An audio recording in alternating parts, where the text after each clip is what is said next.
Hello everyone, Zira here. Now we are going to listen to podcast news which includes national, international and business, economy, news. While walking in the morning or evening, while cooking, cycling or during free time you can listen. It will enhance your learning and understanding of various accents and pronunciations. Listening improves the quality of communication and comprehension. Before going ahead, I would like to welcome you all to the virtual school. A new way of learning and teaching, with the vision of Let's Grow Together. Our mission is to learn how to learn and teach how to teach. So stay tuned. And here we go. June 4, 2021. Important national news. Significant progress in SDGs on clean energy, health, NITI index goalposts changed on inequality, with omission of key economic indicators. Special Correspondent, New Delhi. India saw significant improvement in the Sustainable Development Goals, SDGs, related to clean energy, urban development and health in 2020, according to the NITI Aayog's 2020 SDG Index. However, there has been a major decline in the areas of industry, innovation and infrastructure as well as decent work and economic growth.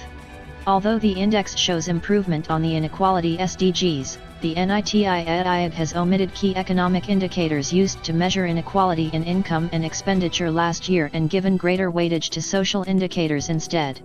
Kerala retained its position at the top of the rankings in the third edition of the index, with a score of 75, followed by Tamil Nadu and Himachal Pradesh, both scoring 72.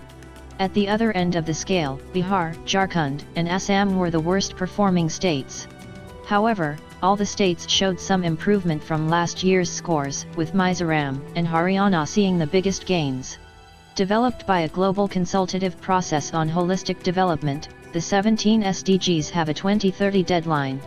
The NITI Aayog launched its index in 2018 to monitor the country's progress on the goals through data-driven assessment and to foster a competitive spirit among the states and union territories in achieving them. In March, an assessment by the UN of the impact of COVID-19 on the SDGs said the region India is part of may see rising inequality due to the pandemic. The NITI Aayog index shows some improvement in the SDG on inequality, but a look at the indicators used to assess this goal shows that the think tank has changed the goalposts. Thrust on social equality. In 2019, the indicators for inequality included the growth rates for household expenditure per capita among the bottom 40% of rural and urban populations, as well as the Gini coefficient, a measure of the distribution of income in rural and urban India. The 2018 indicators included the Palma ratio, another metric for income inequality. Such economic measures have been omitted from the indicators used for this SDG in the 2020 edition of the index. Instead, it gives greater weightage to social equality indicators, such as the percentage of women and scheduled caste/scheduled tribe representatives in state legislatures and the Panchayati Raj institutions, and the levels of crime against the SC/ST communities. The only economic indicator this year is the percentage of population in the lowest two wealth quintiles. Journalists need protection against sedition charges. SC quashes case against Vinod Dua. Krishnadas Rajagopal, New Delhi. The Supreme Court on Thursday quashed a sedition case registered against senior journalist and Padma Shri awardee Vinod Dua for his critical remarks against the Prime Minister and the Union government in a YouTube telecast, underscoring its 59-year-old verdict that strong words of disapproval about the ruling regime did not amount to sedition. A bench, led by Justice UU Lalit, upheld the right of every journalist to criticize, even brutally, the measures of the government with a view to improving or altering them through legal means. The free speech of a journalist should be protected from charges of sedition. The time is long past when the mere criticism of governments was sufficient to constitute sedition. The right to utter honest and reasonable criticism is a source of strength to a community rather than a weakness, the judgment said.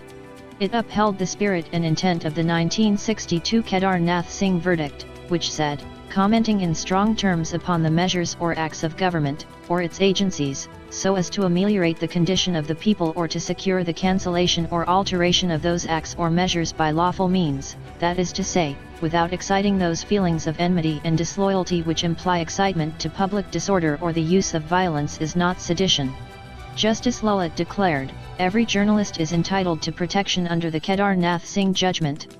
The 1962 judgment said Section 124A of the Indian Penal Code, sedition, was intended only to punish subversion of a lawfully established government through violent means. "We'll take all steps to bring back Choksai," says Maya. Special Correspondent, New Delhi. India will make all efforts to bring back fugitive diamond trader Mehul Choksai from Dominica, where he is facing a case in a court over alleged illegal entry into the island. The response of the Ministry of External Affairs, Maya, came shortly before it became known that Mr. Choksai is likely to remain in custody in Dominica for a few weeks more, as the next hearing is expected to be around July 1. India remains steadfast in its efforts to ensure that fugitives are brought back to face justice. Regarding the specific case of Mehul Choksai, we understand that he is in the custody of the authorities and certain legal proceedings are underway. We will continue to make all efforts to ensure he is brought back to India, said Maya spokesperson Arindam Bugchi. Accused of defrauding the Punjab National Bank and the State Bank of India of 13,500 Indian rupees crore, Mr. Choksai fled to Antigua and Barbuda in 2018 and took citizenship there. Meanwhile, Antigua PM Gaston Brown continued to distance his country from the fugitive. WhatsApp obtaining trick consent, government. Staff reporter, New Delhi. The centre has informed the Delhi High Court that WhatsApp, the instant messaging app, was indulging in anti-users practices by obtaining trick consent from users for its updated privacy policy. The Ministry of Electronics and Information Technology, in an affidavit filed before the court, said that WhatsApp was bombarding millions of its existing users, who have not accepted the updated 2021 privacy policy, with notifications on a daily basis. 1,044 cases of mucormycosis in city COVID test positivity rate is less than 1% fourth day in a row. Staff reporter, New Delhi. Delhi Health Minister Satyendra Jain on Thursday said a total of 1,044 cases of mucormycosis, black fungus, have been reported in the city so far. Till yesterday, Wednesday, 1,044 black fungus cases were there in Delhi. Out of these, around 92 patients have recovered fully and around 89 people have lost their lives due to black fungus, the minister said. The others are still under treatment at different healthcare facilities, he said. The test positivity rate of COVID-19 has remained less than 1% for 4 consecutive days. This is a good sign, said Mr. Jain, and urged people to follow COVID-appropriate behavior. My appeal to every citizen is that please maintain social distancing, wear a mask all the time, and wash your hands from time to time. Covaxin quandary.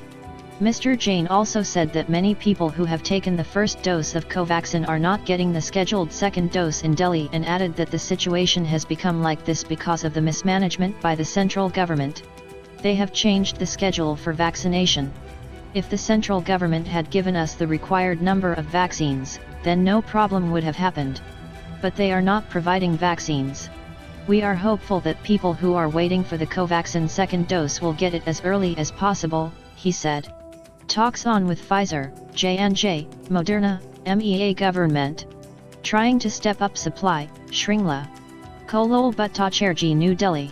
India is in talks to allow major foreign vaccine manufacturers to carry out local manufacturing, said Foreign Secretary Harshvardhan Shringla on Thursday, as the Ministry of External Affairs, Maya, asserted it was making all efforts to increase vaccine supplies, particularly from the US. Addressing the WHO's Southeast Asia Regional Health Partners Forum, Mr. Shringla said India was fighting an exceptionally severe second wave of the pandemic. We are also part of the discussions with major vaccine manufacturers like Pfizer, Johnson & Johnson and Moderna on sourcing and possible local manufacturing of their vaccines in India. We have also helped expedite the introduction of Sputnik V, he said. In an order on February 5 last, U.S. President Joe Biden invoked the Defense Production Act for vaccine components, putting a squeeze on India's vaccine manufacturing. Mr. Shringla said Maya's representatives had been working to ease regulatory disruptions to supply chains. HC orders action against Gambhir's foundation for stocking Fabiflu. Doing charity for some other reason is no charity, says court. Gautam Gambhir. Staff reporter, New Delhi. The Drugs Control Department of Delhi on Thursday informed the High Court that the Gautam Gambhir Foundation, GGF, had been found guilty of unauthorizedly stocking, procuring and distributing Fabiflu medicine to COVID-19 patients. A bench of Justice Vipin Sanghai and Justice Jasmeet Singh told the drug controller to take action in the case. Firstly, you do charity for charity. Doing charity for some other reason is no charity. We want to curb this practice, and for this, we want you drug controller to take action, it said. Noting the manner in which cricketer turned politician Gautam Gambhir procured huge quantity of the drug when it was in short supply in Delhi, the court said, this was certainly not the way. In this pandemic it should not be done just because people have means to do it. It should not be that I will do it for one class or for my constituency people, and it should not be for popularity. The drug controller submitted that action would be taken without delay against the foundation and drug dealers too in similar cases that would be brought to its notice. AAP-MLA also guilty. It said that AAP-MLA Praveen Kumar had also been found guilty for similar offence under the Drugs and Cosmetics Act, and action would be taken against him. The Drug Controllers Council said that show cause notices have been issued to licensees as well as those who were found to have breached the law, and their responses were awaited. The court asked the drug controller to file status report within 6 weeks and posted the matter for hearing on July 29. It was hearing a petition seeking the lodging of infer on the allegations that politicians were able to procure and distribute COVID-19 medicines in huge quantities even as patients were running from pillar to post to get them. Soon after the High Court hearing, Mr. Gambhir quoted Bhagat Singh in a tweet. "I am a man and all that affects mankind concerns me, Sardar Bhagat Singh," he posted. Campaign against home delivery of liquor begins. Government must home deliver ration instead. Special Correspondent, New Delhi. The Delhi Mahila Congress on Thursday launched a campaign against the Delhi government's new policy that allows home delivery of liquor. Delhi Mahila Congress chief Amrita Dhawan said instead of focusing its time and effort on ensuring home delivery of ration or oxygen, the government was trying to earn money by allowing home delivery of liquor. She added that families in Delhi had just gone through a tough time due to COVID-19 and were asking about ration, vaccines and medicine while the government was concentrating on liquor. "I believe that alcohol can give a personal pleasure for a minute, but it ruins families and has an adverse impact on women and children. The government should focus on providing home delivery of life-saving medication and ration instead," Ms. Dhawan said. Kerala beats Karnataka in race for KSRTC Trademarks Registry has granted use of acronym to the Kerala State Road Transport Corporation. The name game, both Kerala and Karnataka Road Transport Corporations were using the acronym KSRTC for their state-run bus services. File photos. Staff reporter, Bengaluru. Kerala's race with Karnataka over the name of its State Road Transport Corporation has reached a milestone as the Trademarks Registry has ruled in favour of Kerala. The Trademarks Registry, India, in its recent order has allowed Kerala to exclusively use the acronym KSRTC for its state-run bus service. Kerala Transport Minister Anthony Raju issued a statement on Wednesday stating that the KSRTC acronym and the elephant logo were finally declared to belong to Kerala. Shivayaji C. Kalasad, Managing Director, Karnataka RTC, said though they were yet to receive a copy of the order, they will explore all legal options. "We will make all efforts to retain our right to use the acronym," he said. Both the Karnataka and Kerala RTCs have been using the acronym KSRTC for many decades now. However, the Karnataka RTC registered the acronym KSRTC and its logo with the Controller General of Patents, Designs and Trademarks in 2013. It was spurred by the success of patenting the Airavida Club class service with the tagline "Sleep like a baby." When some private bus operators started using the brand name to lure passengers, the KSRTC decided to register its brands such as Airavida Club Class, Raja Hamsa, and others with the monogram KSRTC. There were also instances of people misusing the name of KSRTC by creating multiple websites and ticket booking sites. This led to a lot of confusion among the general public. In 2013, we received the necessary certificates, said a source. Karnataka RTC issued a notice to Kerala RTC asking them not to use the acronym KSRTC as they had patented it in 2014. The Kerala RTC soon approached the registry and the judgment in the case, favourable to Kerala, was issued. Kerala argued that their government has been running their fleet of buses under the acronym since 1965. while Karnataka's bus services were named so only in 1973. The precursor to Karnataka RTC was called the Mysore Government Road Transport Department, MGRTD, formed in 1948 and renamed as Karnataka State Road Transport Corporation in 1973. Stand at HRC on Palestine not new, India. Special Correspondent New Delhi. India's latest abstention on a Palestine-related resolution at the Human Rights Council, HRC, of the United Nations is not a new stand, said Ministry of External Affairs spokesperson Arindam Bagchi. The official response came days after Palestinian Foreign Minister Riyad Malki wrote a strong letter to External Affairs Minister S. Jaishankar, observing that India's action stifled human rights of all people. Palestine has written similar letters to all the countries that abstained during the UN Human Rights Council vote. The position that we took is not a new position, said Mr. Bagchi, substantiating the Indian decision to abstain during the resolution, aimed at enforcing international humanitarian law in the Palestinian territories and in Israel.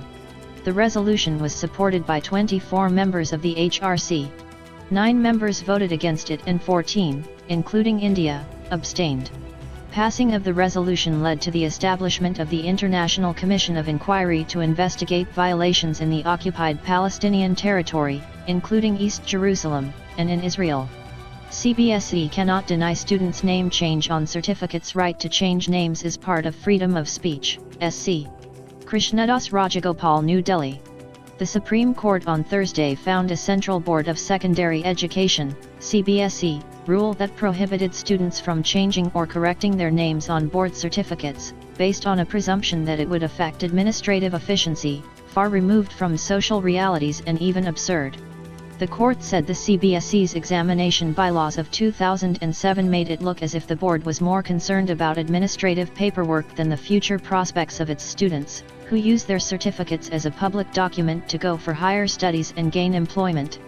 Students stand to lose more due to inaccuracies in their certificates than the board, whose sole worry is increasing administrative burden.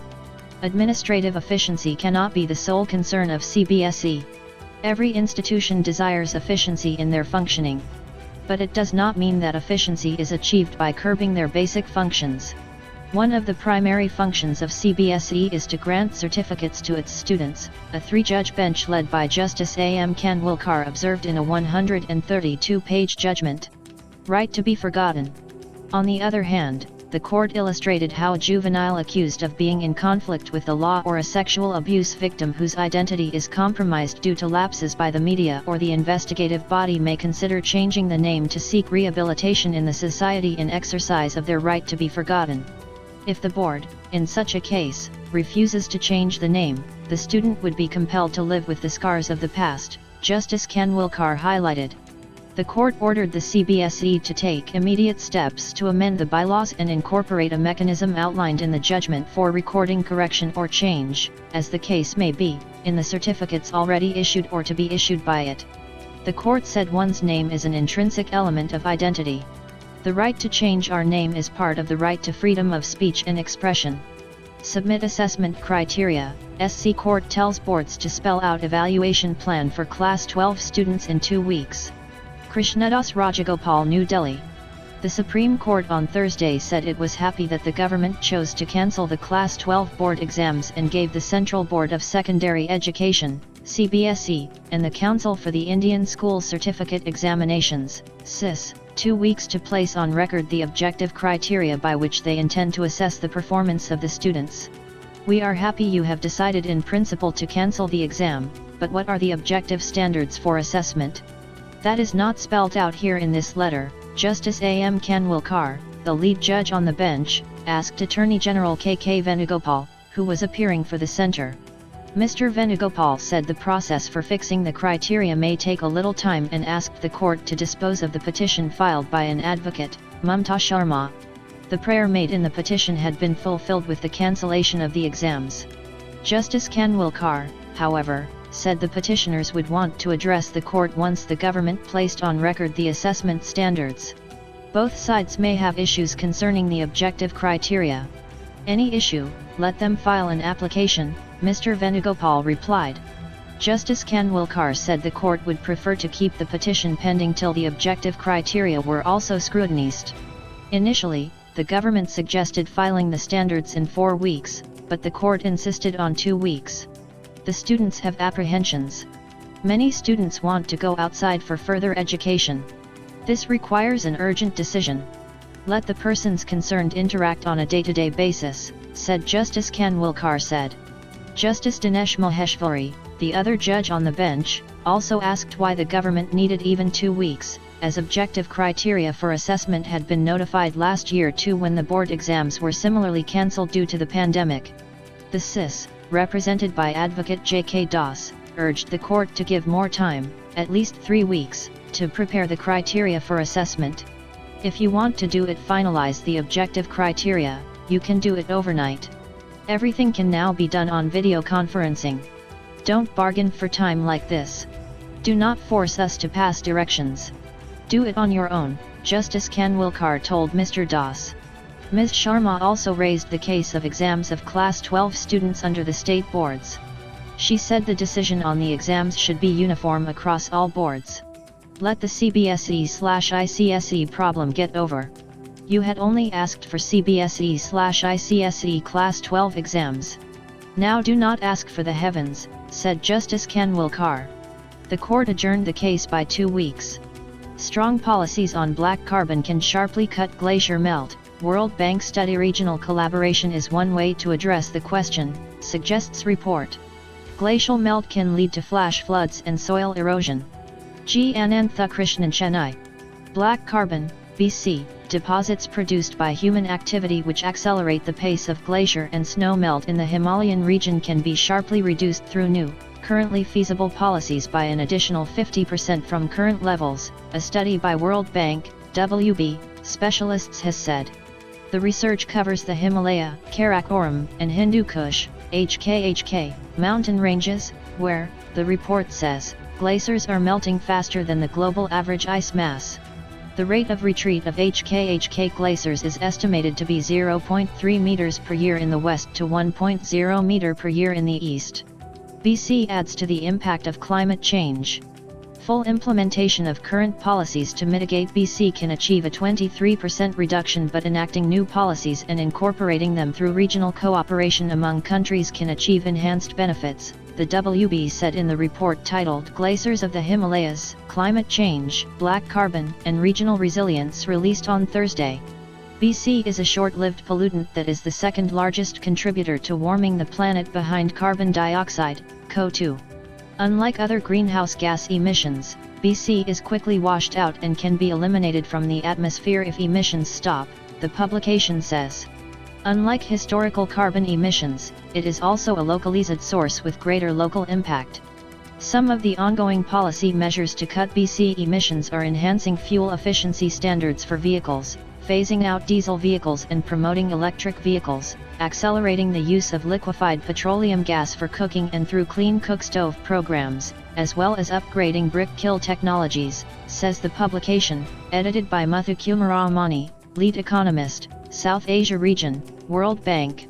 However, with all existing measures, water from glacier melt is still projected to increase in absolute volume by 2040, with impacts on downstream activities and communities.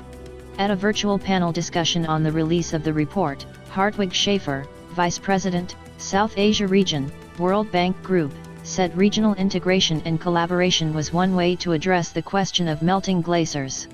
Glacier melt produces flash floods, landslips, soil erosion, and glacial lake outburst floods. Air temperature. Deposits of BC act in 2 ways, hastening the pace of glacier melt, by decreasing surface reflectance of sunlight and by raising air temperature, the researchers point out. Specifically, in the Himalayas, reducing black carbon emissions from cook stoves, diesel engines, and open burning would have the greatest impact and could significantly reduce radiative forcing and help to maintain a greater portion of Himalayan glacier systems. More detailed modeling at a higher spatial resolution is needed to expand on the work already completed, says the study, calling upon regional governments to review policies on water management, with an emphasis on basin-based regulation and use of price signals for efficiency, careful planning, and use of hydropower to reflect changes in water flows and availability, and increasing the efficiency of brick kilns through proven technologies. There must also be greater knowledge sharing in the region. The WB publication says industry, primarily brick kilns and residential burning of solid fuel, together account for 45 to 66% of regional anthropogenic man-made BC deposition, followed by on-road diesel fuels, 7 to 18%, and open burning, less than 3% in all seasons, in the region. Thank you. International news. Israel coalition reaches deal to form government. Opposition leader Yair Lapid says his group has enough numbers, seeks quick vote in Knesset. Numbers game, left to right, Yair Lapid, Naftali Bennett, and Mansour Abbas in Ramat Gan on Wednesday. Reuters. United Arab List. Associated Press. Tel Aviv. Prime Minister Benjamin Netanyahu's opponents pushed on Thursday for a quick parliament vote to formally end his lengthy rule, hoping to head off any last-minute attempts to derail their newly announced coalition government. The latest political maneuvering began just hours after opposition leader Yair Lapid and his main coalition partner, Naftali Bennett, declared they had reached a deal to form a new government and muster a majority in the 120-member Knesset, or parliament. The coalition consists of 8 parties from across the political spectrum with little in common except the shared goal of toppling Mr. Netanyahu after a record-setting 12 years in power. The alliance includes hardliners previously allied with Mr. Netanyahu, as well as center-left parties and even an Arab faction, a first in Israeli politics. Mr. Netanyahu lashed out at his foes on Thursday, signaling that he will continue to exert pressure on former allies who joined the coalition. All members of Knesset who were elected with right-wing votes need to oppose this dangerous leftist government, he wrote on Twitter. The drama riveted Israelis at a time when tumult has not been in short supply. 4 inconclusive elections in 2 years, followed by an 11-day war in the Gaza Strip last month that was accompanied by mob violence between Jews and Arabs in cities across the country. The country also is emerging from the coronavirus crisis that caused deep economic damage and exposed tensions between the secular majority and the ultra-Orthodox minority. Yet the political debate has focused squarely on Mr. Netanyahu, who is facing corruption charges, and whether he should stay or go. The anti-Netanyahu bloc announced the coalition deal just before a deadline at midnight Wednesday. The agreement triggered a complex process that is likely to stretch over the next week. The coalition has a razor-thin majority of 61 votes in parliament. Now the question is whether the group's votes will hold together in order to name a new parliament speaker, who would then preside over a vote required to confirm the new government. If the group can't manage that, the current speaker, who is a Netanyahu ally, could use his position to delay the vote and give Mr. Netanyahu more time to sabotage the coalition. Modi, Harris discuss nitty-gritty of U.S. offer on vaccine doses. PM invites her to India after normalization of situation. Joe Biden. Sriram Lakshman, Washington. Prime Minister Narendra Modi spoke on the phone with U.S. Vice President Kamala Harris on Wednesday to discuss the U.S. announcement of how it would share the first tranche of 25 million vaccine doses out of the 80 million doses it has committed to sharing by the end of June. It is not yet clear what the specific allocation for India will be. Spoke to @VP Kamala Harris a short while ago. I deeply appreciate the assurance of vaccine supplies to India as part of the U.S. strategy for global vaccine sharing. I also thanked her for all the support and solidarity from the U.S. government, businesses, and Indian diaspora. Mr. Modi tweeted. We also discussed ongoing efforts to further strengthen India-US vaccine cooperation, and the potential of our partnership to contribute to post-COVID global health and economic recovery, the Prime Minister said. A government readout of the call said Mr. Modi had discussed strengthening the health supply chain, including in vaccine manufacturing. They also discussed the Quad Vaccine Partnership, which aims to manufacture, in India, at least 1 billion vaccine doses, mostly Johnson & Johnson, by the end of 2022, for supply across Asia. Significantly, Mr. Modi invited Ms. Harris to India, after the normalization of the global health situation. Ms. Harris's mother's family is from Tamil Nadu, and Ms. Harris has made multiple visits to Chennai in her earlier years.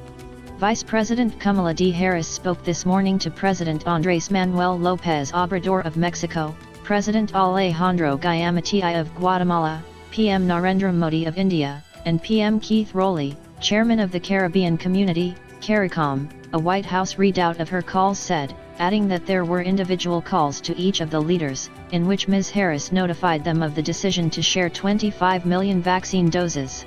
The vice president reiterated that the administration's efforts are focused on achieving broad global coverage, responding to surges and other urgent situations and public health needs, and helping as many countries as possible who requested vaccines. The U.S. has committed to donate 13% of its vaccine supply or 80 million doses by the end of June to other countries. At least 75% of these doses, nearly 19 million, will be shared through COVAX, including approximately 6 million doses for Latin America and the Caribbean, approximately 7 million for South and Southeast Asia, and approximately 5 million for Africa. The remaining doses, just over 6 million, will be shared directly with countries experiencing surges, those in crisis, and other partners and neighbors, including Canada, Mexico, India, and the Republic of Korea, Mr. Biden said. Based on this, it is not clear how many doses India will receive, and if it will receive a second tranche via the COVAX, an international effort to equitably distribute vaccines, allotment. What's next for Benjamin Netanyahu? 8 parties have come together to form a coalition that could oust Israel's longest-serving PM. Benjamin Netanyahu. Stanley Johnny. Benjamin Netanyahu, Israel's longest-serving prime minister, may finally be on his way out. 8 political parties, from the right-wing Yamina to the Arab-majority RAM, United Arab List, have come together to form a new coalition, which, if proves majority in the Knesset, could oust Mr. Netanyahu, who has been in power since 2009. Why a new coalition? Israel saw 4 national elections in the past 2 years. In all these elections, no party won a majority on its own. After the March 2020 polls, Mr. Netanyahu's right-wing Likud party joined hands with Benny Gantz's centrist Blue and White to form a unity government. But the coalition did not last long. In December, the government collapsed after the Knesset failed to pass the annual budget. In the March 2021 election, the voters gave another split verdict. Likud emerged as the biggest party with 30 seats out of the 120-member Knesset, but failed to form a coalition with the support of 61 lawmakers, the majority mark. After Mr. Netanyahu's failure to form the government, President Reuven Rivlin invited Yair Lapid, leader of Yesh Atid, which is the second largest party in the current Knesset with 17 members, to form the government. It's Mr. Lapid who put together the Change Coalition. Who are its members? In 2020, Mr. Lapid's Yesh Atid fought the elections as part of the Blue and White coalition. But when Blue and White leader Mr. Gantz decided to join Mr. Netanyahu's unity government, Mr. Lapid parted ways. He was the opposition leader in the previous Knesset. Now, Mr. Lapid and Mr. Gantz have come together again. Their parties together have 25 MKS, members of Knesset. 6 other parties have also joined them: the right-wing Yamina, 7 MKS, center-right New Hope, 6 MKS, center-left Meretz, 6 MKS, and Labor, 7 MKS, secular right Yisrael Beiteinu, 7 MKS, and Arab RAM, 4 MKS. The 8-party coalition has 62 MKS among themselves. But one of Yamina MKS, Amichai Chikli, has already said he would not support the coalition. That has left the coalition with a razor-thin majority of 1 seat. What happens next? According to the coalition agreement, Yamina leader Naftali Bennett, who was earlier with the far-right religious Jewish Home Party, could be the next prime minister. Mr. Bennett, a kippah-wearing politician who is opposed to the creation of an independent Palestinian state, could be the first leader forming a government with support from an Arab party in Israel's history. Mr. Bennett, according to the coalition pact, could remain the prime minister for 2 years, and then Mr. Lapid will get the top job. But the coalition has hardly anything in common but their goal to see Mr. Netanyahu go. So it has to be seen how long the coalition will last. By signing the unity agreements, Mr. Lapid, the architect of the coalition, has passed the first test. But the next is the most important one to win the confidence of the Knesset. The current Knesset speaker is Likud's Yair Levin. Mr. Lapid has accused him of delaying the vote so that Mr. Netanyahu will have more time to try to persuade right-wing MKS, of Yamina and New Hope, to vote against the Bennett-Lapid government. One Yamuna MK has already revolted against Mr. Bennett's decision. Another one, Nir Orbach, has expressed his doubts about the coalition. If he switches sides, the coalition won't have a majority. But two members of the Joint List, another Arab platform that has 6 MKs, are undecided how to vote. If they vote for the change government, it could sail through despite the rebellion within Yamuna. Uncertainty ahead. For Mr. Netanyahu, the best outcome would Mr. Bennett failing to prove majority in the Knesset. The country would then move into another round of elections, and he could stay in power until the next government is formed, which could be months away. Being in power would also offer some immunity to Mr. Netanyahu, who is on trial for corruption. If ousted, he could remain the opposition leader. But Mr. Netanyahu's repeated failures to form a stable government have shaken his hold over Likud. Out of power, he could face leadership challenges within the party. In 2019, Gideon Sa'ar had unsuccessfully challenged him for Likud's leadership. It may be too early to write Mr. Netanyahu off. But if the Change coalition forms a government, Mr. Netanyahu's political future would be thrown into uncertainty. Sri Lanka braces for oil spill from sinking cargo vessel. It has readied containment booms to tackle a possible leak. Plastic pellets washed ashore from MV Express Pearl. Reuters Dinyaka Lianawat. Meera Srinivasan Colombo. Sri Lankan authorities on Thursday said they were bracing for a possible oil spill, as a fire-damaged cargo vessel was sinking off the island's main port in capital Colombo. Singapore-registered MV Express Pearl, carrying chemicals and plastic, has been in news since a fire incident on May 20 and subsequent explosion aboard, following which tons of plastic pellet deposits were found deposited along the country's beaches. The country's Marine Environment Protection Authority, MEPA, which termed the incident one of Sri Lanka's worst ecological disasters in history, has readied oil spill containment booms to tackle a possible leak from the vessel that officials said carried 350 tons of oil in its fuel tanks. There is no oil leak from the ship yet, but arrangements are in place to deal with a possible spill. That is the worst-case scenario, Navy spokesperson Indika De Silva said. Meanwhile, several coastal villages reported dead fish and other marine organisms by the shore, images of which went viral on social media. The ship's crew was evacuated last week, while the fire was fully extinguished on Tuesday, by the Sri Lankan Navy, along with experts from a Dutch salvage company and the Indian Coast Guard, after a 13-day battle with the raging flames. Sri Lanka police are investigating the incident. Uyghur exiles describe torture in Xinjiang. They will testify before UK tribunal. Associated Press Istanbul. 3 Uyghurs who fled from China to Turkey have described forced abortions and torture by Chinese authorities in the far western Xinjiang region, ahead of giving testimony to a People's Tribunal in London that is investigating if Beijing's actions against the ethnic Uyghurs amount to genocide. The 3 witnesses include a woman who said she was forced into an abortion at 6.5 months pregnant, a former doctor who spoke of draconian birth control policies, and a former detainee who alleged he was tortured day and night by Chinese soldiers while he was imprisoned in the remote border region. They spoke to the Associated Press of their experiences before testifying by video linked to the independent UK tribunal.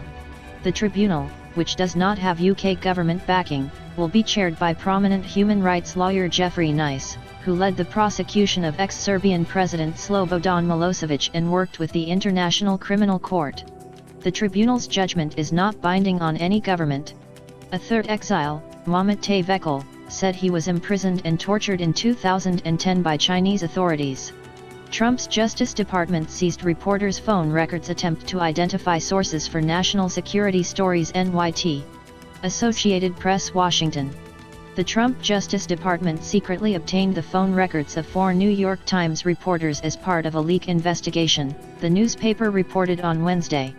It is the third instance over the last month in which a news media organization has disclosed that federal authorities seized the records of its journalists in an effort to identify sources for national security stories published during President Donald Trump's administration.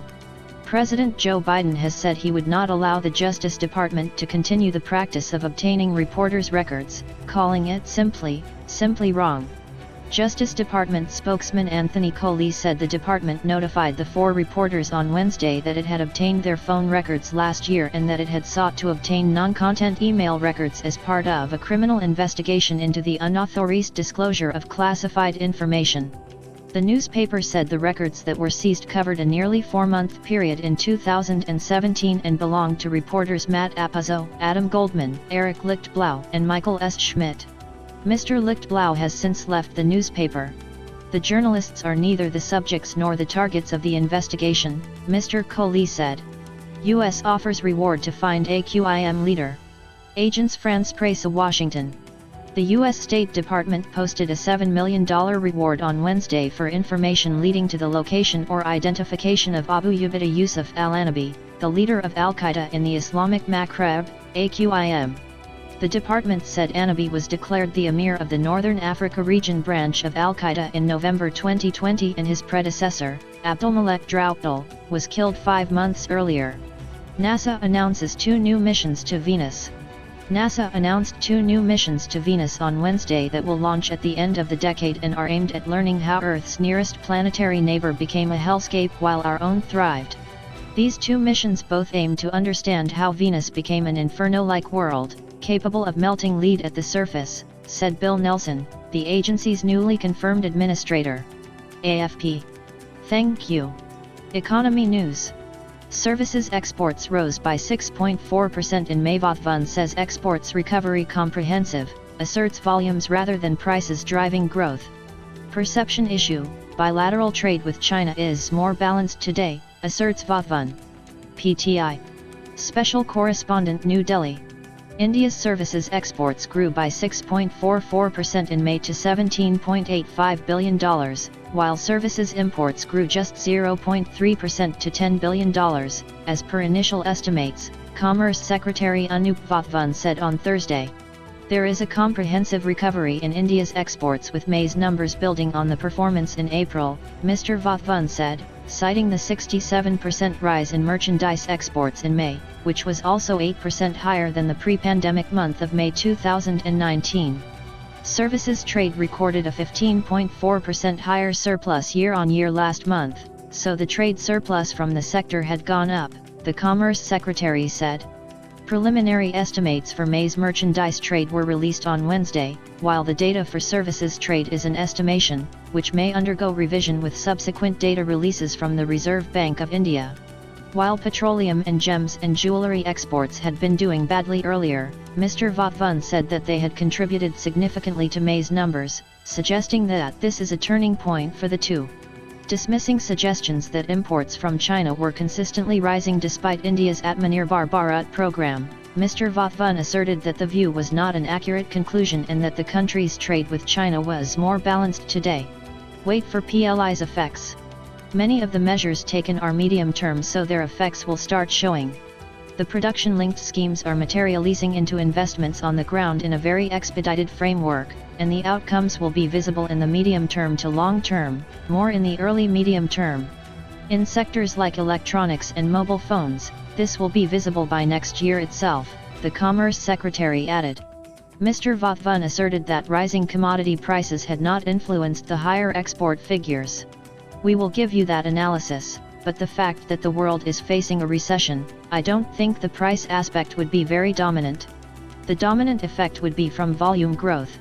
The predominant impact is from volume growth, not price growth in today's recessionary times. In some areas at the margins, the price would have helped, he contended.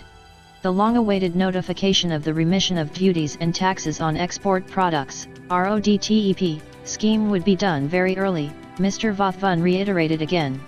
There is no doubt on the fact that the RODTEP will be introduced from January 1 this year, and it's part of the government's policy.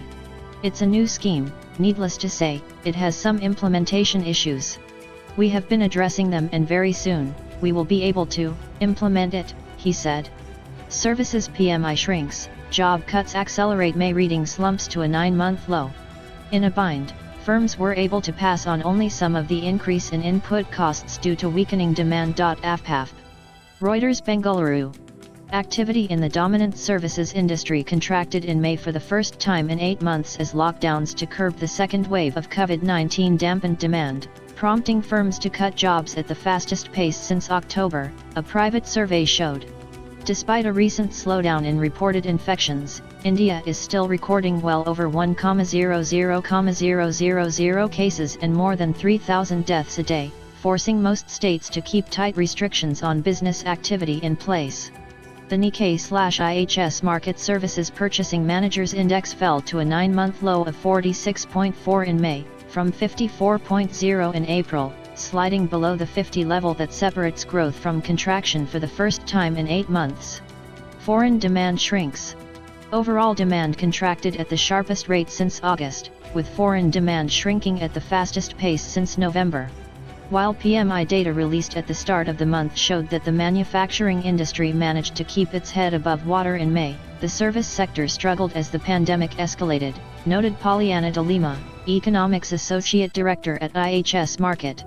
The intensification of the COVID-19 crisis and associated restrictions suppressed domestic and international demand. Although Asia's third-largest economy grew at an annual pace of 1.6% in the first 3 months of 2021, just before the devastating second wave hit, economists are pessimistic about this quarter's growth prospects. Services firms intensified their job-cutting spree last month, laying off workers at the fastest pace since October, bad news for a labor market that has already seen millions thrown out of work in the past year. A decline in business expectations to its lowest in 9 months may lead firms to reduce payrolls further in the coming months. Input costs continued to surge, but firms were only able to pass on some of the increase due to weakening demand. Despite an expansion in manufacturing, albeit at the slowest pace in 10 months, the contraction in services activity led an overall composite index to decline to a 9-month low of 48.1 in May, from 55.4 in April. Jet's winning bidder cannot claim airline's original slots. Distributed slots can't be forfeited now, Ministry tells NCLT. Lalatendu Mishra Jagrati Chandra Mumbai/New Delhi. In a move that casts doubt on the future of Jet Airways, the Ministry of Civil Aviation has told the Mumbai bench of the NCLT that the airline's winning bidder does not have a claim over the airport slots distributed among various airlines when Jet ceased operations in 2019. The NCLT is examining the revival plan for the airline submitted by the winning bidder Murari Lal Jalan and Calric Capital Consortium. The occasion for approval of slots and other bilateral rights will arise after approval of the resolution plan, the ministry said in an affidavit submitted to the NCLT. The RA resolution applicant can't claim these slots as matter of right under the present insolvency proceedings, it added. A slot is a permission given to an airline to land at or depart from an airport. In March 2019, as Jet wound up operations, the Ministry of Civil Aviation devised a standard operating procedure to redistribute the slots held by it at various airports among different airlines to ensure passengers were not inconvenienced. On Thursday, the ministry said that during this process, the airlines had made investments in acquiring additional planes to deploy capacity for those slots. Hence, these could not be forfeited and returned to Jet's new owner, the ministry said. The ministry added that as and when Jet applied afresh for slots, allocations would be made among the various airlines without any claim of historicity. Thank you. Thank you so much for watching this video as a podcast. Do like, share and comment. Press the subscribe button and hit the bell icon to get new notifications. Thank you. Take care and stay safe. God bless you all. Jai Ma Bharati. To download news and editorials in MP3, follow us on Telegram, Virtual School. The link is provided in the description below.